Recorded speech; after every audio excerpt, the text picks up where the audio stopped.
Bonjour et bienvenue dans le premier épisode d'Initiation. Pour commencer, je vais vous présenter un de mes deux mangas préférés, Fullmetal Alchemist. Ceci est une chronique sans spoil, alors merci de respecter ça dans les commentaires.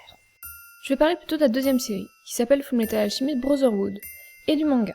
Pour ceux qui ne connaissent pas, je m'explique. Fullmetal, c'est d'abord un manga, écrit par Hiromu Arakawa, qui a eu beaucoup de succès, donc il a été adapté en animé. C'est la première chose qu'on a eue en France, une série du nom de Fullmetal Alchemist, en 51 épisodes, et un film qui sert de pseudo-fin à l'histoire, mais l'anime est sorti plus vite que l'auteur écrivait. Donc même si le début est quasiment pareil, jusqu'à l'arrivée des frères Elric à Central, et quelques morceaux ici et là, l'univers est moins creusé, les personnages aussi, et les méchants ne sont pas les mêmes, ne suivent pas le même but.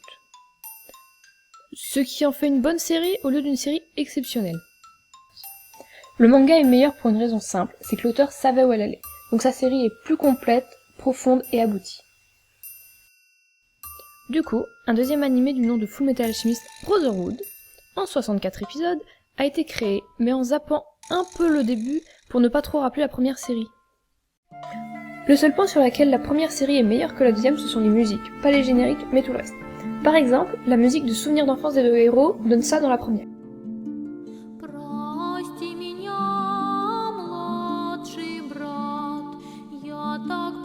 Et dans la deuxième, ça donne ça.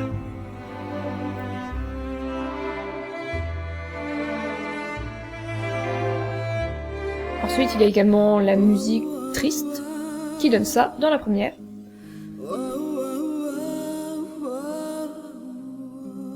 Et ça dans la deuxième.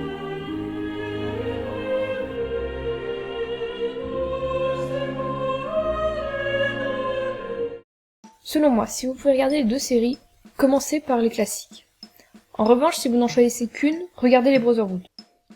L'histoire se passe dans un monde qui ressemble au nôtre au début du XXe siècle, et plus précisément dans un pays appelé Amestri, qui est gouverné par l'armée. Et le reste de la planète, on n'en entend pas vraiment parler. Et dans ce monde a été développée une science appelée l'alchimie. L'alchimie permet de créer un objet à partir de quelque chose qui a les mêmes composants. On nous répète régulièrement tout au long de la série que le principe de base de l'alchimie est que pour chaque chose reçue, il faut en abandonner une autre de même valeur. Ça vous parle pas plus ? Des mots. Étape 1. Dessinez un cercle de transmutation qui va servir à faire passer l'énergie. Étape 2. Placez sur ce cercle votre objet ou votre matière première, équivalent à ce que vous voulez obtenir. Étape 3.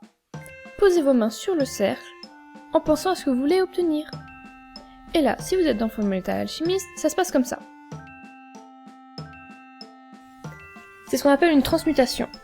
Mais l'alchimie, c'est un peu comme jouer d'un instrument.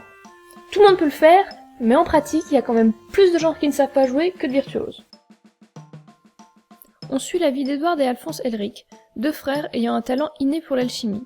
Edward, l'aîné, a mauvais caractère, est imprudent ou déterminé, appelez ça comme vous voulez, et assez égoïste, alors que Alphonse est calme, très protecteur, et surtout envers son frère. Et un poil bisounours.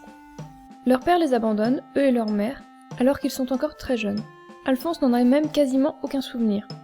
Ils grandissent paisiblement, dans un petit village, aux côtés de leur mère, et s'entraînent à l'alchimie grâce aux livres laissés par leur père, jusqu'au jour où leur mère tombe malade et meurt. Suite à quoi ils décident de ramener leur mère à la vie par l'alchimie, une chose strictement interdite, pour des raisons inconnues. Mais pour Edward, c'est juste parce que personne n'a jamais réussi. Et comme je vous l'ai dit un peu plus tôt, si vous donnez ce qui est nécessaire, vous pouvez créer n'importe quoi. Mais un être humain, ce n'est pas n'importe quoi. Et la transmutation tourne très mal. Le cadet perd son corps tout entier, ne laissant que son âme, qui sera enfermée par son frère dans une armure. Et l'aîné perd un bras et une jambe pour payer le prix de cette tentative ratée de résurrection. Ils comprendront pourquoi la transmutation humaine était interdite, mais trop tard. Une quête commence alors pour les deux frères, qui décident de quitter leur petit village natal pour trouver un moyen de récupérer leur corps. Un objet légendaire capable de transformer n'importe quoi sans sacrifier une autre chose de même valeur. La pierre philosophale. Le bras et la jambe qu'Edward a perdus sont remplacés par des membres bioniques qui lui vaudra le surnom de Fullmetal quand il entrera dans l'armée au rang d'alchimiste. Le statut militaire lui permettant l'accès à des documents confidentiels sur la pierre, et des sous pour faire sa quête, mais aussi quelques missions obligatoires qui ne sont pas toujours, voire même jamais à son goût.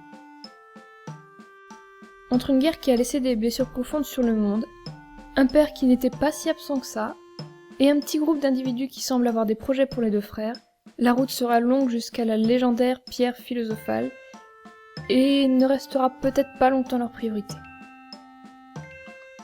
J'espère que ce premier épisode d'initiation vous a plu et j'attends vos commentaires avec impatience. Sur ce, on se retrouve dans une semaine pour le premier épisode de présentation.